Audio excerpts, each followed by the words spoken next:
ሚቲና ብሩኬ እንግዲህ ጨረቆች ቀሩ ማለት ነው። 9 ሰዓት ላይ ኤቭሪዴይ እኔ ተስፋ ቆርጣለሁ ቀሩ። ቅድም ደግሞ ወዶቼ ይቅርታ ካስደነገጥኳችሁ ግን ተናግሬያለሁ። የምታዳምጡኝ ከሆነ መግቢያው ላይ ቀልድ ነው ዝም የአሜሪካ ምናምን ያልኩት መጨረሻ ላይ ግን ተናግሬያለሁ። ወደ ድሬ ሲሄዱ የሀረሩን ይሆናል ብያለሁ እና ይሄን ያክል የሚያስደነግጥ አይደለም። ሌላው ደግሞ አላህ ሀገራችንን በቃችሁ ይበለን። በጣም ነው የሚያሳዝነው። በፖለቲካ ምክንያት በጣም ኃይለኛ ረብሻ እንዳለ ነው። ቤት አካባቢ ስጠይቅ በየአካባቢው ነው የተባልኩት። እንደነገርኳችሁ እኔ እዛ ሀገሮች የራሴ ማለት በሃይምን እኮ አይደለም የራሴ ቤተሰቦች የኔ ቤተሰብ ሲሆን ነው የባለቤት ቤተሰቦች ማለት ነው እዛ ናቸው ያሉት እና ወላሂ ቀን ሙሉ ያለመደወል ራሱ ውስጤ እንትን ብሎኛል እና በጣም ረብሻ ነበር እያሉ ነው። አሁን ግን ያው ትንሽ በርዷል።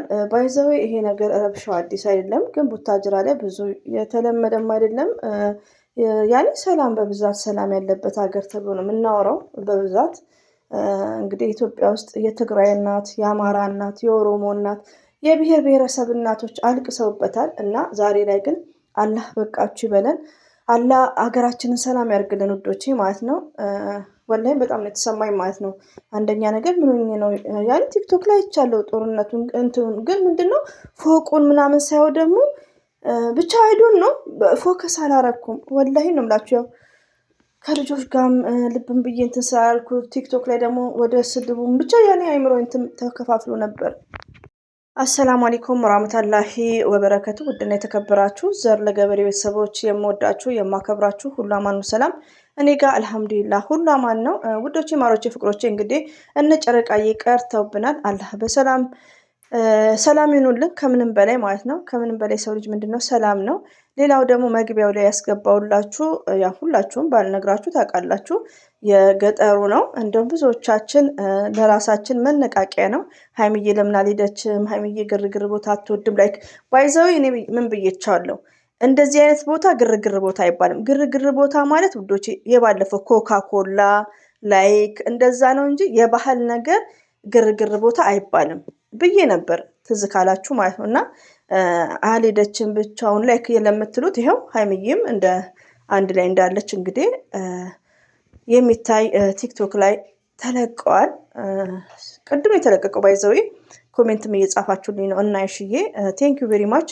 እኔ ወዲያውን አይቻለሁ፣ ግን ያው ይደራረብባችኋል የኔ ነገር ታውቃላችሁ። እና የዛን ቀን ነው እንግዲህ ጉራጌ ደስ ይላል፣ ባህላቸው ደስ ይላል። በዛ ላይ ደግሞ ፍቅር ናቸው፣ በጣም ጥሩዎች ናቸው። ለህዝብ ያላቸው ፍቅር አቀባበላቸው ሪሊዮን ነው የምነግራችሁ። እኔ እንጃ በጣም ልዩ ናቸው። እኔ ብዙ ነገሮችን ስታመምም ሆነ ብዙ ነገሮችም ከነሱ ጋር ስላለው ነው ትብብራቸው። ከነሱ ጋር ያለ ሰው እንኳን ስራ አያጣም። ሪሊዮን ነው የምነግራችሁ። አንድ ሰው ስራ ቢያጣ የአንዱን ልጅ ይያዛል፣ ስራ ሄዳሉ፣ ስራ አያጡም ባይዘው እና በእነሱ ዙሪያ ነኝ እኔ እዚህ ያለሁት ለረጅም አመት ማለት ነው። እንደዚሁም ደግሞ በጣም መልካሞች ናቸው። ባህላቸው እንደምታዩት ክትፎ ነው፣ መብላት ነው፣ መጠጣት ነው። በሀዘንም በሰርግም ሰው ሲወልድም በቃ እንዲህ ናቸው። ከምር በጣም ነው ደስ የሚሉት። ትልቁም ትንሹም መስተንግዷቸው ዋው ነው።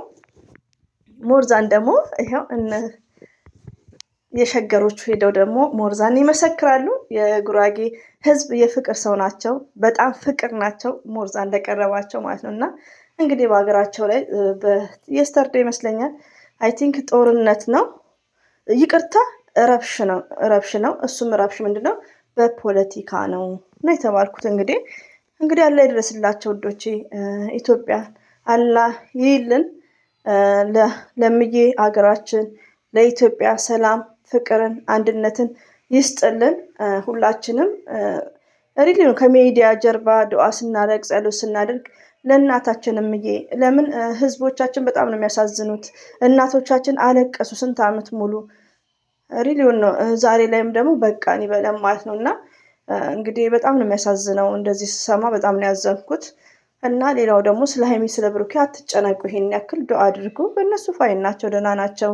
ይኸው እና አብርሽ እየለቀቁ አይደል ቪዲዮ፣ እነ ኤፍሬም የአብርሽ ወንድም እዛ እየለቀቁ ነው እኮ። ግን ያው አንዳንድ ያለማማቻቸት፣ ሁለተኛ ደግሞ ቻናላቸው ደብሯቸዋል፣ ሶስተኛ ደግሞ ቲክቶክ ላይ ቡታጀራ እንኳን ጦርነት እንደሆነ እያወቁ አፋቸው ማይሰበስቡ አንዳንድ ደካማዎች አሉና ቶታሊ ብቻ ያው ሀይሚዬና ብሩኬ ይመጣሉ። በመልካም ቪዲዮ እንደሚመጡ እርግጠኛ ነኝ። ሁላችንም በዱዓ እንተዋወስ። ኢትዮጵያን ሀገራችን ሰላም ያድርግልን። ብዙ አትጨናነቁ እህቶቼ ማለት ነው። ባይዘው እኔ ቅድምም ምንም ይሄን ያክል የሚያስጨንቅ ነገር አላስተላለፍኩም። ሀይሚትዬ እንግዲህ ባለፈውን ነው ዝም ብላ አየሩ እንትን ያለችው። የትም አትሄድም። ብትሄድም ከብሩኬ ጋር ነው። ብዙ አንጨናነቅ ውዶች ይላችኋለሁ። ዱዓ እናድርግ። ከምር እኔ በጣም ራሴ እንትን ብያለሁ። እንዴ ምን ሆኜ ነው በሪኮርድ እንኳን ያልጠየቅኩ? ደግሞ እኮ እያወራው ነው ከጠዋት ጀምሮ በጽሁፍ እያወራው ነው ማለት ነው። ግን በሪኮርድ ሲሆን በጽሁፍ አታ ሪኮርድ ራሱ እያወራው ነው። የቡታጀራ ያለ ፋሚሊ ማለት ነው በዋትሳፕ እና በቃ ያኔ አሁን ነው ኮሜንታችሁን እንደዚህ ሳይ እስቲ ቆይ ብዬ ስጠይቅ አሁን ነው የምትጠይቂን ምናምን እንደዛ አሉኝ እና በጣም ነው የደነገጥኩት። እሺ በአላህ ቢስሚላህ እና እንግዲህ አላህ ሀገራችንን ሰላም ያድርግልን። ሁላችንም ዱዓ እናድርግ። እንግዲህ ሀይሚትዬና ብሩኬ ቀርተውብናል። ሚዲያው ሰርግና መልስ ነው፣ ጭልቅልቅ ብሏል። ሚዲያው ደስ ይላል እንደምታየው፣ ሰርግና መልስ ነው እና ሀይሚትዬ ግን ቀሩብን። አብርሽን አይታችሁታል። አብርሽ እና አንዳንዴ አብርሽ ጎበዝ፣ ይሄ ህዝብ እንደዚህ ነው የሚገባው። አብርሽ ጀግና፣ እንደውም አብርሽ ጀግና ማለት ልጀምር መሰለኝ ተነስቼ። ይሄ ህዝብ ክብር አይወድለትም። ሪሊውን ነው የምነግራችሁ። አሁን አብርሽ እዛ ጋር ታምሜያለሁ ብሎ ሲል ህዝቡ ሲያለቅስ እሱ እዛ ክትፎን ሆያ ሆየ እያለ ነው። ለምንድን ነው ህዝቡ ልምምጫ ምናምን ይሄ ፕሊስ የኔ ውድ አያስፈልጋቸውም። ሀይሚቲና ብሩኬ አሁን እንደ ኦዲየንስ እንዳይረበሽ ሰላም እንደሆኑ ሁላችንም እንድንደሰት በመልካም ነገር እየሰሩ እነሱ ዩቲዩብ ላይ ጠፍቶ ቲክቶክ ላይ ይረገጣሉ እና የእኛ ህዝብ ክብር አይወድለትም። ከምር እኔ ቲክቶክ ላይ በጣም ነው የተናደድኩ። ፎቶ መዘቅዘቅ አይደለም፣ ሁሌ እንደዘቀዘቁ ነው፣ ችግር የለም። ሀይሚትዬ ፎቶ ሲዘቀዘቅ አይቼ ያላየሁትን ነው ማየው ብላለች። እውነቷን ነው። ጭንቅላት ወደታች ሲታይ ያላየነውን የምናየው ብላለች። ፎቶ መዘቅዘቅ ብርቅ አይደለም፣ ሪሊውን ነው። ግን የሚጻፈው ጽሁፍ በጣም ነው ራስ የሚያሳምመው። አላህ ልብ ይስጣችሁ። እኔ ክፉም አልናገርም እና ወዶቼ እንግዲህ አብሽሩ፣ አትጨነቁ። እኔ ጋር ደግሞ ኮሜንት የምጽፉት እነ ሳዲ ላይክ ዝሙት ምናምን አሁንም ዝሙት እየሰሩ አይደለም ምናምን ማንንም እየሰሩም አይደለም። ማንም ለምኖ ይኸው ያለን የለም እህቴ ማለት ነው። የምወድሽ ኮሜንትሽን ደልቼዋለሁ። አንዱን ኮሜንት ግን እነሱ የሀረሩን ነው ምናምን ቪዲዮ ያልሽውን እሱ አለ እና እንደዚህ አይነት ኮሜንት ቤት አትጻፉ ማለት ነው። ሁላችንም ወደን ነው የምናየው። እኔ አሁን እና አብርሽን ቆይቻለሁ ማየት ካቆምኩ ስለማልፈልገው እና አንድ ሰው ወደን እስከምናይ ድረስ መጥፎ ነገር አትጻፉ። ሀይሚዬና ብሩኬ ሁሌም ወደፊት ይደጉልን፣ ይበርቱልን። ሁላችን አፕሪሼት እናደርጋለን። ዩቲዩብ ላይ ያለነው ደግሞ እንሸርትላቸዋለን። ወዶቼ ታዩኛላችሁ። አሁን ዝም ብለው እንደ በፊታቸው ነው ነምበር ዋን የሚሆኑት ኢንሻአላህ እና ሁሌም አንደኛ ናቸው። አላህ ባለበት ይጠብቃቸው። አላህ ሀገራቸውን ሰላም ያድርግላቸው። ሀገራቸውን ልበል እንጂ ምን ላድርግ። እምዬ ኢትዮጵያን በአጠቃላይ በቃችሁ በለን። ጦርነት ሰልችቶናል። እኛ ህዝብ ሲኖር ነው አገር የሚኖረው። በዚህ በኩል ግንብ ይገነባል፣ በዚህ በኩል ፎቅ ነው። ኢትዮጵያ አሜሪካ መስላለች። ወላሂ በጣም ነው የምታምረው። ግን እዚህ ጋር እናቶች እያለቀሱ ነው ያሉት ዛሬ ላይ። እኔ እንደዚህ ሚዲያ ላይ ማውራትም አልፈልግም። ወላሂ በመስቀል አሮጊት 40 ዓመት 50 ዓመት 70 ዓመት አንድ ላይ ተቀመጡት ቤታቸው ሁሉ ተነጣጥለው ፈርሶባቸው እና የሚያሳዝን ነገር ነው ኢትዮጵያ ላይ የሚታየው ነገር። ሬዲዮ ነው የምነግራችሁ። በመስቀል ላይ እንግዲህ ቤታቸው ተሰብስበው እንኳን አንድ ላይ እያሳለፉ አይደለም እና በጣም ነው ያዘንኩት። ኤርትራ ድምፅ የገባ ነው። ይህን ይመስላል። ሁሌም ወዳችኋለሁ፣ አከብራችኋለሁ። አላህ ባላችሁበት ይጠብቅ።